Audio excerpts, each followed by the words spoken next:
Good morning, good evening, good afternoon, whatever the case may be. I want to welcome you to the end of Unit 1, excuse me. You are obviously in Bundle 3, so I congratulate you for learning the new software, any programs, whatever you had to do to make it through whatever it took. I congratulate you on doing that. I know that this is a different class, maybe in terms of both face-to-face classes and online classes. As you can see, I'm very engaged. I create a lot of stuff for you guys to use and have minds-on experiences and actually learn versus, just reading and taking a test and maybe posting a discussion board item. So I'm very much into philosophy and teaching and learning. I didn't hear from a lot of students during Unit 1. I just want to iterate, and of course Unit 1 isn't over, so maybe I will hear from some of you. But I see some people struggling a little bit with the grades, with the modules. Not sure what's going on there. I have had, I must say, slightly better performance from students in the past. So I'm very interested, in what might be going on with some of the students in this class. If you notice that you're getting low grades or you're not performing as highly as you would like, I want to hear from you. I want you to reach out to me. Like I've said before, I'm willing to put in as much effort as you're willing to put in. And I've already put in a bunch of effort into the class insofar as I've constructed all these materials. I give you guys feedback. As you're going to see, I'm going to be giving you a lot more feedback.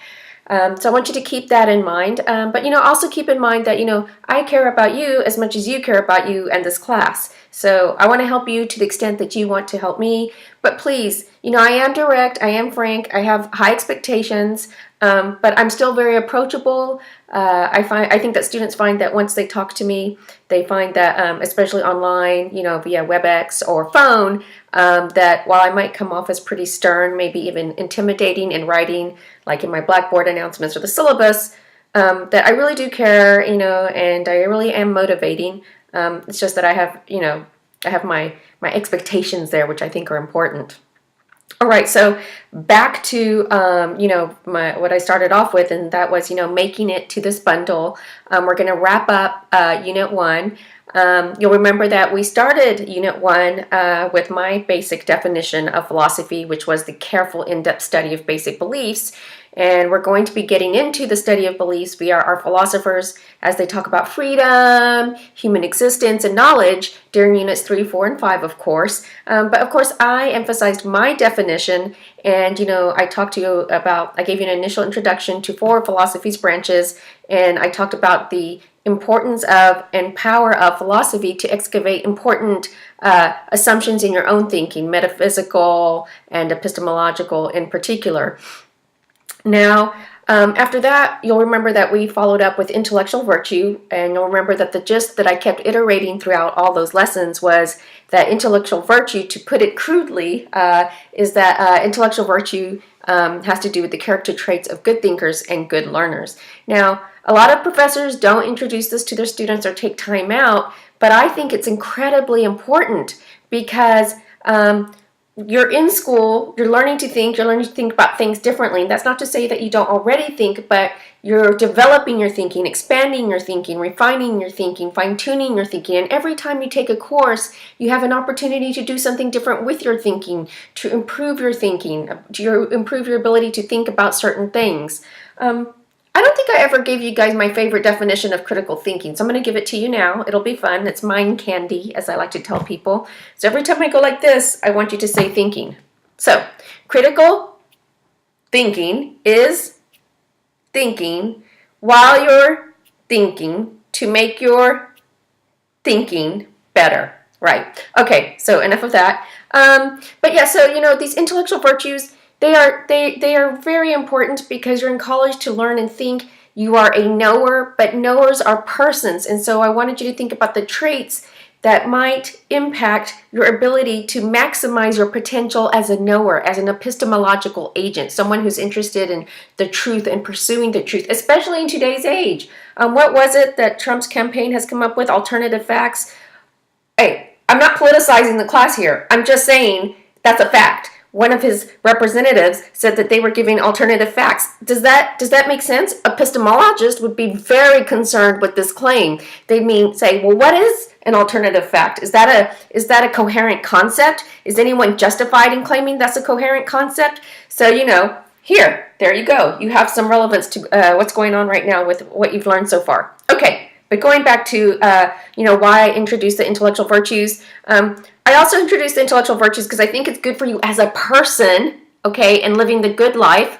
Okay, but I also think it's important academically. I think that mindfulness with respect to these intellectual virtues can help you in other classes, with other assignments, and finishing college. I also think that they can help you going back to the personal side with relationships. I find intellectual humility, intellectual courage, intellectual empathy extremely helpful when I become mindful of it in my relationships with other people. And then philosophically, of course, as we get into the theories of philosophy and, the original excerpts and working through philosophical arguments, it's going to be very helpful to have and remember to manifest intellectual courage, especially when you perceive an idea as threatening or harmful, or when I expect you to post your ideas to the class. Intellectual empathy, that comes into play because you're going to have to be able to understand what the philosophers are saying. How do they think about reality and knowledge? Intellectual humility, because of course you want to keep in mind that there are ways of thinking about your beliefs about reality and knowledge that you may not even be aware of. Philosophy may have something to offer you, so hopefully you keep an open mind about that. And of course, intellectual perseverance, working through the material with a deliberately sustained effort when all of your other, life concerns are going on. Now, I don't know if this clicked for you while you were doing the argument modules, but of course, and this tags on with what I just said, the intellectual virtues very much connected to your ability to work through the argument modules. Two, to really understand what it is that I was talking about with respect to argument. And the intellectual virtues will continue to connect to your ability to work with argument as we are using the term throughout the rest of the semester. So, for example, intellectual perseverance occurred anytime you were wrestling with an argument and trying to figure out the premise and the conclusion, and you wouldn't give up and you tried to keep applying the official definition of argument.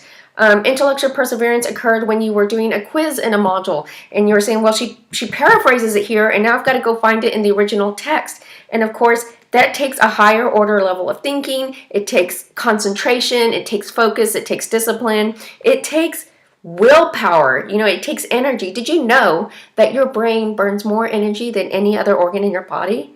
It's true. And that's why sometimes when you're studying, you cannot study anymore. Your brain is fried because literally your will is depleted. Even if you want to study more, even if you want to learn more, sometimes your brain just gets tired and you can't. And it's just best to put your studying away and come to it when your mind is refreshed. So one thing to keep in mind is that intellectual perseverance doesn't mean that you continue to study and work even though your brain is fried, because it just might be depleted and tired and you have used up all the energy and resources that your body has to offer it. So intellectual perseverance might actually mean, you know what, I'm tired. I'm not going to be able to really digest anymore or comprehend anymore. Let me rest my body and my brain, feed it some protein, okay? And come back when it's, I'm rested and my brain can pull on the resources to study and comprehend. All right, so, but intellectual courage came into play when doing the argument modules, perhaps because maybe you had to work through some arguments and identifying premises and conclusions, and maybe you perceived some threat or harm in the arguments. I mean, I make myself watch the news. I make myself listen to different radio stations with respect to maybe certain political parties or agendas that make me feel threatened, that towards which, I perceive some harm. But I have to have the courage to listen, because if I don't, then I have no business critiquing or judging that view. And for all I know, maybe the political party, right, or the politicians that I think are dangerous or could threaten America in some way, maybe they're going to say something that's going to change my mind. I don't know what I don't know unless I have intellectual courage to face ideas fairly and address them. But of course, I want to express my own ideas as well. But back to argument and intellectual virtues, intellectual empathy. You cannot properly identify premises and conclusions in an authentic, deep way unless you have intellectual empathy. Anytime you're trying to figure out what are the premises in the argument and what is the conclusion, especially when we get to the philosophers, you are manifesting intellectual empathy. You're trying to see how someone gets from their reasons to their conclusions. You're walking a mile in their logic shoes. So I don't know, did you make these connections between intellectual virtue and the lessons on argument and your subjective experiences in learning to think about and work with arguments as philosophers do? Intellectual humility, of course, came into play because, of course, we all have notions of what argument means. In everyday life, it tends to be a much broader concept. But I wanted you to keep in mind, and hopefully you kept in mind, the idea that you don't know everything there is to know about arguments. And even if you did know about everything about argument as it has been defined in this class, chances are you didn't really understand or have a clear connection about the connection between argument as defined by the logicians in philosophy and this class. So, keeping an open mind, not letting your own definitions, your own concept of argument get in the way of understanding how we're using this term and how we'll be using this term. Okay, so finally, this brings us to the point of, Bundle 3. And Bundle 3, you finally get to access your Smart Book.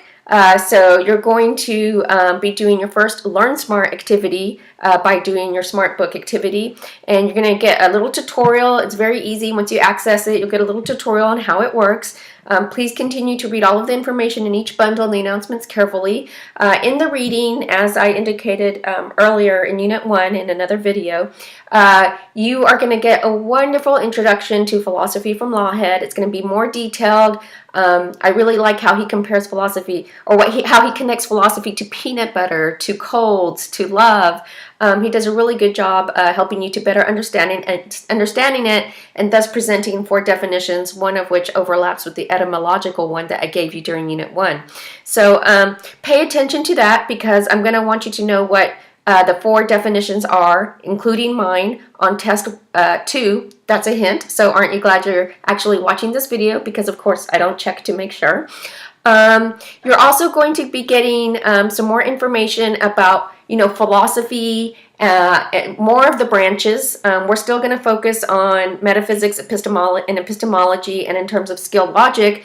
But he'll tell you a little bit more about ethics, political philosophy, philosophy of religion, and maybe some others.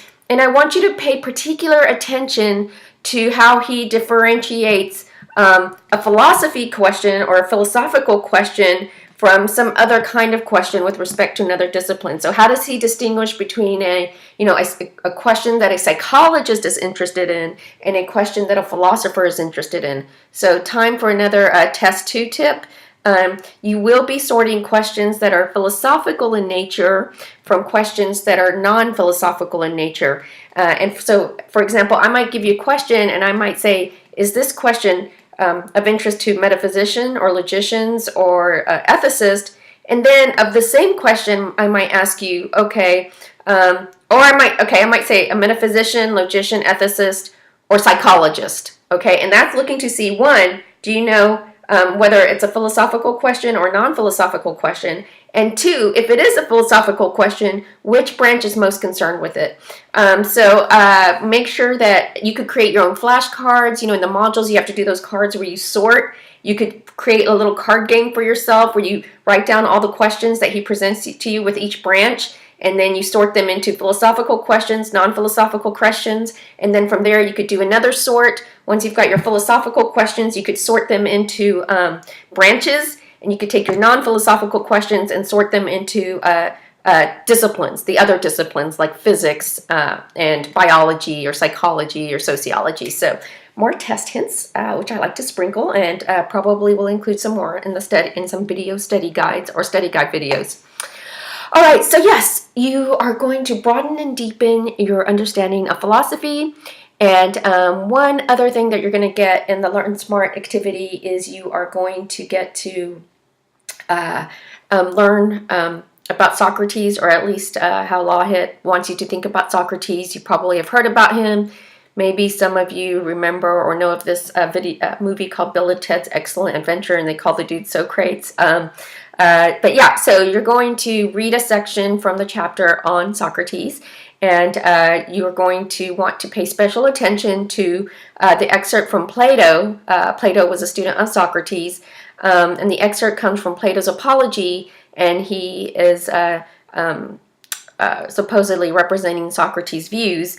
And this is going to be relevant to test 2, by the way. So pay special attention to the original excerpts and the question that Lawhead presents in there, because you're going to want to be able to construct some discussion in test 2 with respect to the questions and that original excerpt. So I hope you're writing down these test 2 hints and heads up well. Later in this bundle, I'm going to post another video about an article that you're going to be reading on intelligence and how the brain can be developed like a muscle. And I'm going to defend and rationalize this as a decision in my including the article and some related videos in the bundle. So, well, this is rather an extensive video, but I wanted to address several points. Like I said before, I'm here for you. I care about you and your performance in this class as much as you do. I know that I can come off as very direct and whatnot, but I think you can also see that I put a lot of energy and time into this class, that I'm very passionate. And I really do highly encourage those of you who are struggling and putting in genuine effort to contact me. It's always better to get help as soon as you see that you're not doing well. Don't do it at the last minute. Don't do it at the end of the semester. Don't do it at the end of the test. You need to talk to me beforehand. Let's have a discussion. Let's figure out together what's going on.